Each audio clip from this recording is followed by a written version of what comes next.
तो अगर मैं कहूँ कि इस वीडियो को देखने के बाद तुम्हें रावण के पुष्पक विमान के बारे में A to Z नॉलेज हो जाएगा, तो ये कहीं से भी सही नहीं होगा, क्योंकि ऐसा पॉसिबल ही नहीं है कि आप किसी एक पर्टिकुलर जगह से रामायण का किसी भी पर्टिकुलर पार्ट को पूरी तरह से जान पाओ। क्योंकि वाल्मीकि जी की रामायण काफी रियलिस्टिक, रॉ एंड काफी आइडेंटिफिकेशन है, एंड तुलसीदास जी की रामचरितमानस रामायण एक गॉडली मर्यादा पुरुषोत्तम से काफी हाईली इंस्पायर्ड है। टाइम के साथ साथ रामायण की कहानी को कई अलग राइटर्स द्वारा अलग अलग मूड और राइटिंग स्टाइल में लिखा गया है, जिससे ऑब्वियस सी बात है कहानी के कुछ मेजर पार्ट्स जैसे रावण का पुष्पक विमान का सभी कहानियों में अलग अलग डिस्क्रिप्शन देखने को मिलता है। जहां मैं ये दावे के साथ कह सकता हूं, आज की इस वीडियो में आपको हर एक फैक्ट बताने की कोशिश करूंगा पुष्पक विमान के बारे में, और अपने हाल ही में आए रामायण में दिखाए गए पुष्पक विमान के बारे में भी कि वो किस लेवल पर परफेक्ट है या फिर नहीं है। तो चलिए इस वार्तालाप को आगे कंटिन्यू करते हैं और वीडियो की शुरुआत पुष्पक विमान के ओरिजिन से करते हैं। तो सबसे पहले मैं आपको एक चीज क्लियर कर दूं कि पुष्पक विमान के ऑफिशियली 4 ओनर्स रह चुके हैं। जी हाँ, सिर्फ रावण ही नहीं, उसके अलावा भी 3-4 ऐसे गॉड्स थे जो पुष्पक विमान को कुछ टाइम के लिए ओन करते थे। तो सबसे पहले भगवान विश्वकर्मा ने पुष्पक विमान को बनाया ब्रह्मा जी के लिए। विश्वकर्मा जी हमारे इंडियन स्क्रिप्चर के डिवाइन आर्किटेक्ट माने जाते हैं, दुनिया के पहले इंजीनियर, एंड उन्होंने ब्रह्मा जी के लिए पुष्पक विमान को बनाया था। एंड फिर ब्रह्मा जी ने पुष्पक विमान को कुछ टाइम तक ओन किया, एंड फिर कुबेर जी ने कड़ी तपस्या की और ब्रह्मा जी से पुष्पक विमान को वरदान में मांग लिया। एंड फिर कुछ टाइम तक कुबेर जी के पास पुष्पक विमान रहा। एंड फिर यू नो कि कुबेर और रावण दोनों भाई थे, और बचपन से ही रावण कुबेर को देख के ईर्ष्या करते थे कि वो इतने रिच क्यों और कैसे हैं। एंड जब रावण बड़ा हुआ एंड पावर्स मिलने के बाद उनका पहला अटैक कहीं और नहीं, कुबेर के दरवाजे पर था। और हम सभी जानते हैं कि रावण ने कुबेर जी की लंका के साथ साथ उनका पुष्पक विमान भी उनसे छीन लिया था। एंड इसके बाद जब राम जी ने रावण का वध कर दिया, तो फिर कुछ टाइम तक राम जी ने भी पुष्पक विमान को ओन किया था। कुछ स्टोरीज के हिसाब से राम जी ने कुबेर जी को पुष्पक विमान वापस कर दिया था, लेकिन कुछ स्टोरीज ये कहती हैं कि कुबेर जी ने उन्हें यह कहकर पुष्पक विमान उन्हें वापस कर दिया कि आपने इसे जीता है, इसे आप ही रख लीजिए। तो ओरिजिनली पुष्पक विमान के 5 ओनर्स थे। वैसे मुझे बताने की जरूरत तो नहीं थी, क्योंकि ये तो इंडिया के बच्चे को पता था। एंड इसके बाद पहली बार पुष्पक विमान का वाल्मीकि जी के द्वारा लिखी गई रामायण में मेंशन देखने को मिलता है। जब हनुमान जी माँ सीता को लंका में देखने जाते हैं, तब वहाँ हनुमान जी पहली बार पुष्पक विमान को देखते हैं, एंड वो देख के काफी शॉक हो जाते हैं। एंड इसके बाद सबसे कंट्रोवर्शियल सवाल पर कि पुष्पक विमान अपने टाइम से इतना साइंटिफिकली एडवांस कैसे था, क्योंकि रामायण में ये साफ साफ लिखा गया है कि पुष्पक विमान वॉइस कमांड से चलता था और मन की गति की स्पीड थी। मतलब आपने सोचा कि मुझे अभी न्यूयॉर्क जाना है और अगले ही पल आप अपने आप को न्यूयॉर्क में पाओगे। एंड इसके अलावा पुष्पक विमान के पास शेप शिफ्टिंग जैसे पावर्स भी थे। लाइक पुष्पक विमान अपने सवारियों के हिसाब से अपने साइज को छोटा या बड़ा कर सकता था। जब राम जी रावण का वध करके अयोध्या जा रहे थे, तब सुग्रीव ने कहा कि मुझे भी आप अयोध्या ले चलें, मुझे आपका वहाँ का राज दरबार देखना है। तो सुग्रीव अपने पूरे सेना के साथ पुष्पक विमान में बैठ गए और अयोध्या गए थे। एंड इसके अलावा पुष्पक विमान की डिस्क्रिप्शन काफी साइंटिफिकली वाल्मीकि जी के रामायण में दिया गया है कि वो दिखने में माउंट मीरू की शिखर जैसा दिखता था, उसमें सोने के खंबे थे। इसके अलावा उसे कई अलग अलग जड़ों से सजाया गया था, और पुष्पक विमान न सिर्फ एक डेस्टिनेशन से दूसरे डेस्टिनेशन तक जाता था,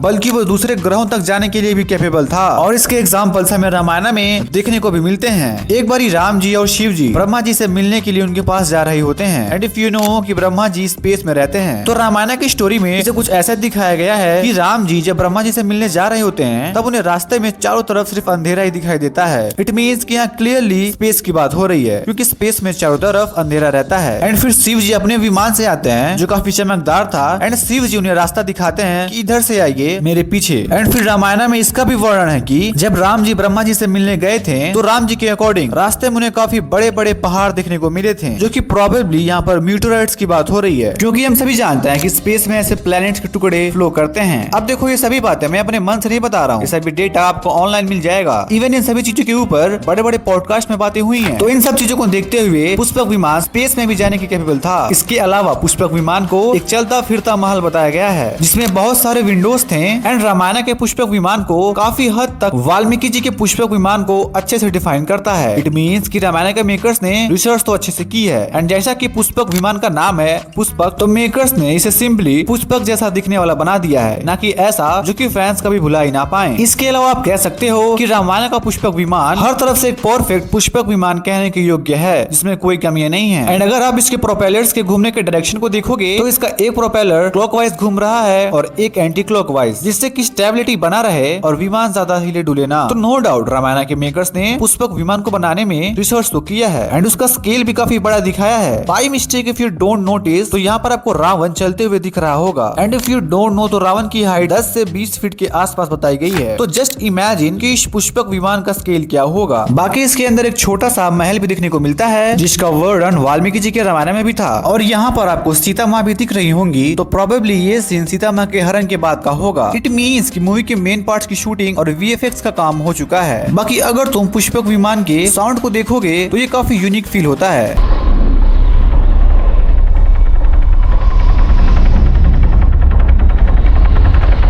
जिसे मेकर्स ने क्रिएट करने के लिए एक सिंपल से ट्रिक का यूज किया है। जैसे कि पहली बार सिनेमा जगत में डायनासोर्स के चिल्लाने की आवाज को रिक्रिएट करने के लिए वर्ल्ड के सभी एग्जिस्टेंट एनिमल्स के साउंड को मैच करके एक न्यू साउंड डिजाइन किया गया था डायनासोर्स के लिए। उसी तरह से सेम वर्ल्ड के सभी एग्जिस्टेंस एयरक्राफ्ट एयरप्लेन्स के साउंड को मिक्स करके इस पुष्पक विमान के प्रोपेलर्स के साउंड को डिजाइन किया गया है। बाकी इस सही मायने में जैसे कि मैंने वीडियो की स्टार्टिंग में कहा था, अलग अलग राइटर्स द्वारा पुष्पक विमान का अलग अलग डिस्क्रिप्शन देखने को मिलता है। कहीं कहीं पुष्पक विमान को छोटा दिखाया गया है, कहीं कहीं बड़ा, कहीं कहीं तो हंस जैसा दिखने वाला बताया गया है और कई जगहों पर आज के टाइम जैसा स्पेस क्राफ्ट जैसा दिखने वाला बताया है। तो कुल मिला के ये सबसे रियलिस्टिक और परफेक्ट पुष्पक विमान जैसा है और इसीलिए शायद लोग सबसे ज्यादा मान्यता देते हैं वाल्मीकि जी के रामायण वाले पुष्पक विमान को, क्योंकि कहा जाता है कि तब उस टाइम पर वाल्मीकि जी वहाँ पर मौजूद थे। उस टाइम पर उन्होंने रामायण की स्टोरी देखा और अपने वेदों में लिखा अपने अगले जनरेशन के लिए। और अभी तक रामायण की स्टोरी कई राइटर्स के द्वारा बहुत सारी इमेजिनेशन एडॉन्स के साथ साथ देखने को मिलती है, क्योंकि रामचरितमानस में राम जी को एज अ गॉड दिखाया गया है और वाल्मीकि जी के रामायण में राम जी को as a normal human being दिखाया गया है। एंड तभी से पुष्पक विमान के ऊपर बहुत सारे क्वेश्चंस उठते हैं कि क्या पुष्पक विमान बस एक पोएट की इमेजिनेशन थी या फिर एक रियलिटी। तो देखो, ऋषि भारद्वाज नाम के एक साधु संत थे जिन्होंने हजारों सालों पहले ही ये लिख दिया था कि दुनिया में 3 टाइप्स ऑफ विमान देखने को मिलेंगी। सबसे पहले त्रेता युग में मांत्रिक विमान, जो कि रामायण का पुष्पक विमान था, जो कि मन की शक्ति से चलता था। और फिर तांत्रिक विमान, जो द्वापर युग यानी कि महाभारत के टाइम काल में विमान होते थे, जो कि तांत्रिक विद्या से चलते थे। एंड फिर एक ऐसे विमान का भी वर्णन है जो कि इंजन से चलेगा, यानी कि कृति विमान। अभी यहाँ पर बहुत सारे लोग इस बात से एग्री नहीं करते हैं कि बिना किसी फ्यूल के कोई विमान कैसे उड़ सकता है। ये बस एक पोएट की इमेजिनेशन है और कुछ नहीं। तो इस पर राइटर्स का ये कहना है कि बीते समय के साथ साथ ह्यूमंस ने वो शक्ति खो दी कि वो अपने माइंड से किसी पुष्पक विमान को उड़ा पाए। उनका मन इतना स्ट्रॉन्ग है ही नहीं कि वो अपने मन की शक्ति से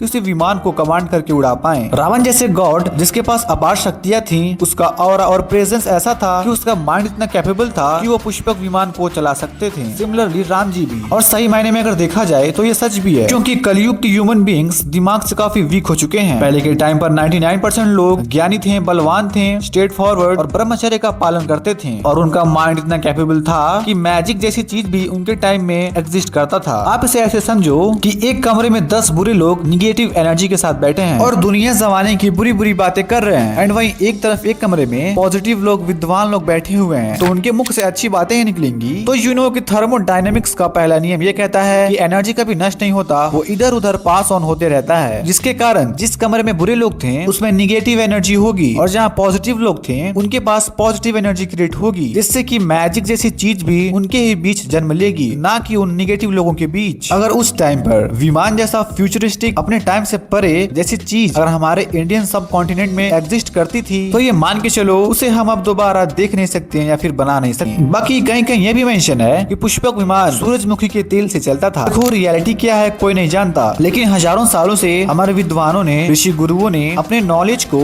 अपने टाइम में देखे गए कहानियों को वेदों के जरिए अपने आने वाले जनरेशन के लिए पास ऑन करते गए। अगर रामायण, पुष्पक विमान जैसी कोई चीज, किसी चीज का जिक्र है तो ये मान के चलो कि इंडियन एशियन टाइम में अभी से ज्यादा हाईली एडवांस सिविलाइजेशन था, जिनके टाइम के लोगों के पास ज्ञान था, बल था, उनकी हाइट 10 फीट, 9 फीट, 8 फीट की होती थी। अब देखो, प्रेजेंट टाइम में इस बात पर यकीन करना नियरली इम्पॉसिबल सा लगता है। आप एक बार इमेजिन करो कि प्रेजेंट टाइम में नॉर्मल ह्यूमन बीइंग्स की हाइट 6 फीट या फिर एवरेज मान के चलो 5 फीट 11 इंच के आसपास होती है। एंड साइंटिस्ट ने क्लियरली कहा है कि हर एक जनरेशन के बाद ह्यूमन बीइंग्स की हाइट कम होती जा रही है। तो मान लो अभी 2026 चल रहा है, तो 3000, 4000, 5000, 6000, 8000, 8026 में ह्यूमन बीइंग्स पॉल्यूशन और नेचर के अकॉर्डिंग अगर 3 फीट 4 फीट के हो गए और किसी तरह से जितने भी आज के टाइम के लोगों की जो वीडियोस हैं सोशल मीडिया पर, फोटोस हैं, उनको गायब कर दिए जाए, तो उस टाइम पर जो लोग होंगे वो ये मान ही नहीं पाएंगे कि बहुत हजारों साल पहले इंसान 6 फुट 4 इंच के होते थे, जो बहुत तेज भाग सकते थे, फिजिकली इतने स्ट्रॉन्ग थे कि 500 केजी का वेट उठा सकते थे। उनके लिए ये विश्वास करना इम्पॉसिबल सा होगा। तो यकीन मानो, अगर कोई चीज तुम्हारे सामने है तो उसका कुछ ना कुछ तो रीजन होगा। बाकी आई नो कि मैं कुछ ज्यादा ही डीप डीपली घुस रहा हूँ रियलिटी और फिक्शन की डिबेट में। मेरा कोई साइंस चैनल तो नहीं है, ये एक मूवी रिव्यू चैनल है, लेकिन हाँ जितने भी मैंने इस वीडियो में पॉइंट्स रखे हैं वो सभी फैक्ट्स और डेटा आपको ऑलरेडी ऑनलाइन मिल जाएगी। एंड बाकी आज के लिए इतना ही। अगर आपको ये वीडियो अच्छी लगी हो तो वीडियो को लाइक कर देना एंड चैनल को सब्सक्राइब कर देना, क्योंकि हमारे 3000 सब्सक्राइबर्स कंप्लीट होने वाले हैं।